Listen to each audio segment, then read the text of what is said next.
So who is our hero of the story? Who exactly is Odysseus? The name Odysseus means one who suffers and causes suffering. When we get to book 19 and Odysseus is recognized, we get to hear the story of how he was named. And he was named by his grandfather, who said, "Name the child Odysseus, for I dislike many and they dislike me back."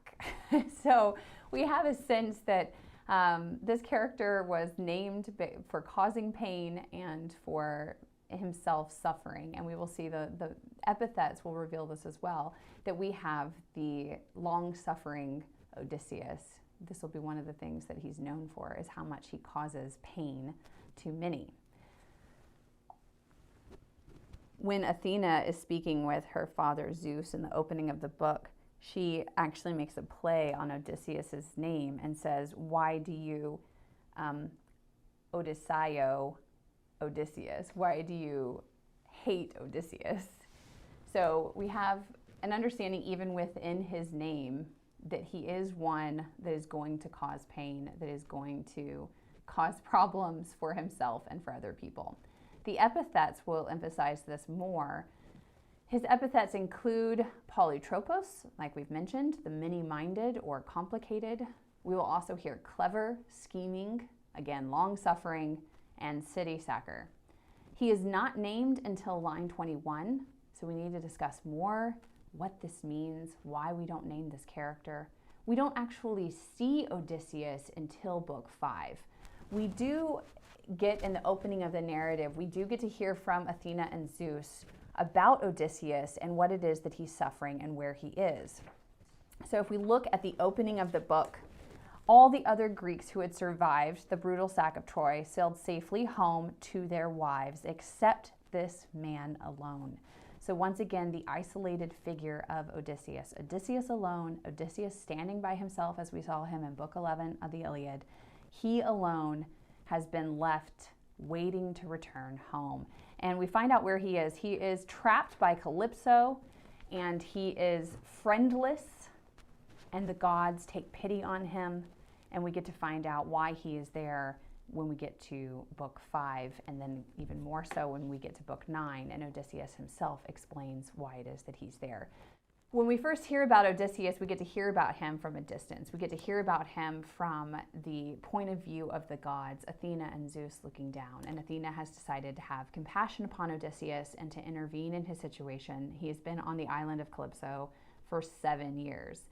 In many ways, this resembles the in media res that we talked about in the Iliad, that you begin in the middle of things. So here we have Odysseus on the island, friendless, suffering by himself when we first get to see him. We won't meet him, though, on the island until book 5. As we'll see in the narrative, Odysseus will call himself nobody or no man. He must repeatedly hide his identity. And the question we must ask ourselves, is he then every man, an heir, or no man? And what then does this mean? How do we read ourselves into the narrative? How do we go back in time and become a guest at Homer's table, listening to this story? Where do we find ourselves in the narrative as well?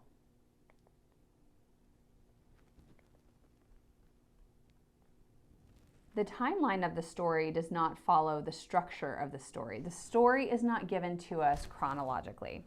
Instead of chronologically, we receive the tales of the events. We hear from Athena and Zeus that Odysseus is on Calypso's island and he has been there for 7 years, and they are now going to intervene.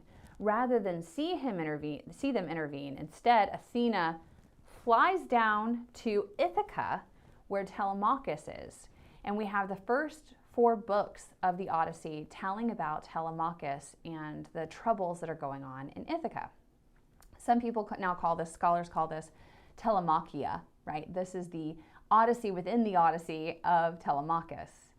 So we'll talk about a little bit more why it is that we get to hear about Telemachus and the troubles in Ithaca before we actually get to see Odysseus. But you have the first 4 books, and then we get to see Hermes intervene in book 5, and we get to meet our hero Odysseus on the island of Calypso, Ogygia. Book 5 takes place then in the same amount of time that Telemachus is going on his journey. We now have Odysseus gets to leave Ogygia, and he ends up on the island of Phaeacia in 6 and 7 and 8. We get to see their feasting and their games, and they ask him to tell his story. He then tells his story, books 9 through 12, which took place 7 years prior. It's actually a 3-year sequence of events from the time that he left Troy. So we get to hear about the leaving of Troy from Demodocus the poet when Troy was sacked. We then get to hear from Odysseus himself, 9 through 12, about the things that happened the 3 years after Troy. And then we return in book 13 to Odysseus going back to Ithaca. So book 13 through 24, the latter half of the Odyssey, takes place in real time, in which Telemachus is going to be reunited with Odysseus. Odysseus will then slay the suitors, and he will be reunited with his wife Penelope. But that's the second half of the narrative. So the actual Odyssey, or the travel sections, occur first with Telemachus' travels, book 1 through 4, and then Odysseus' travels, book 9 through 12. And then we are all on Ithaca, the second half of the narrative, during his homecoming.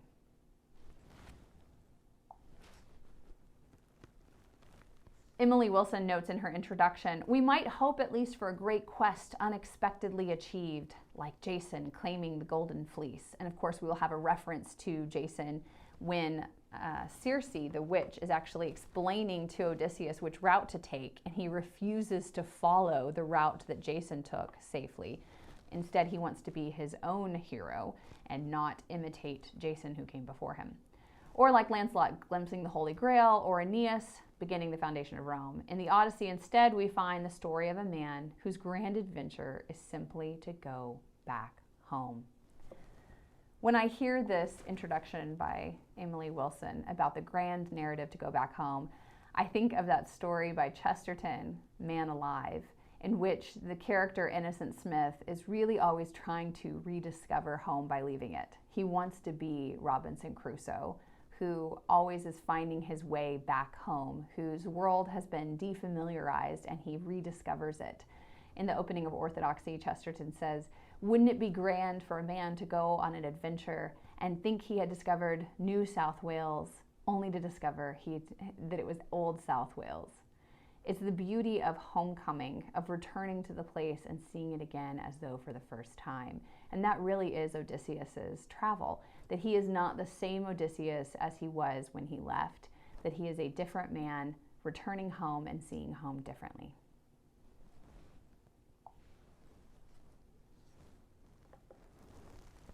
What is the Telemachia? You hear this beautiful illustration from Chagall that I hope you enjoy. Getting to see Athena approaching Telemachus as though she is a warrior, she is in disguise. We really get a sense of how things stand in Ithaca. In this way, it builds suspense for Odysseus' return. We are at the breaking point. Telemachus and his mother have put up with too much at this point, and Penelope has lost all ability to put off the suitors any longer. She really is at the end of her rope, so to speak. She has spent the last 3 years that they've been pursuing her trying to scheme her way out of marrying one of them. First, she was weaving and unweaving the shroud for Laertes, and now she doesn't know what else to do to keep them from pursuing her hand.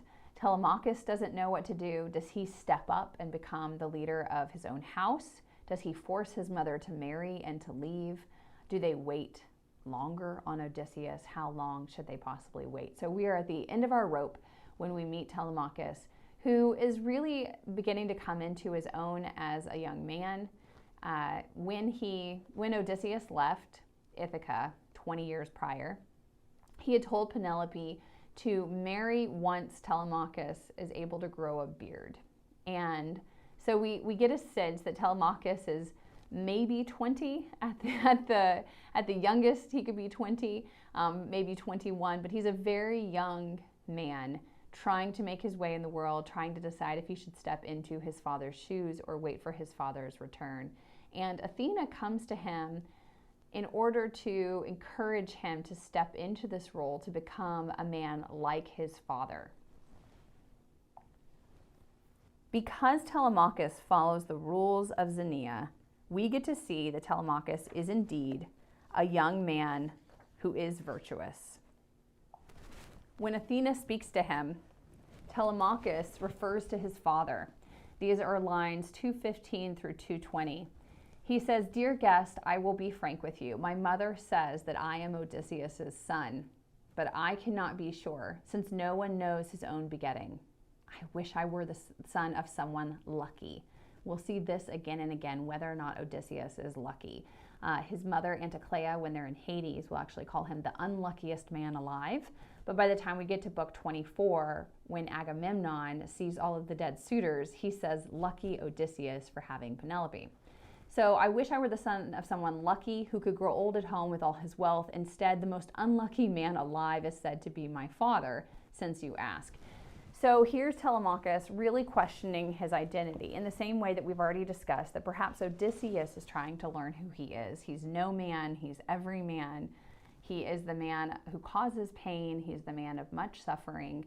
Now we have Telemachus, I don't know who my father is. Is he the unluckiest man alive? Am I his son and therefore I'm the unluckiest alive? Or is my father the great man that I've heard so many stories about, and therefore am I to be a great man as well? So this is a questioning for Telemachus, and Athena is there to guide him. She will also disguise herself as Mentor, and that is where we get the word mentor from, that Odysseus's friend named Mentor actually guides Telemachus and tells him to go on this great quest and on this great journey.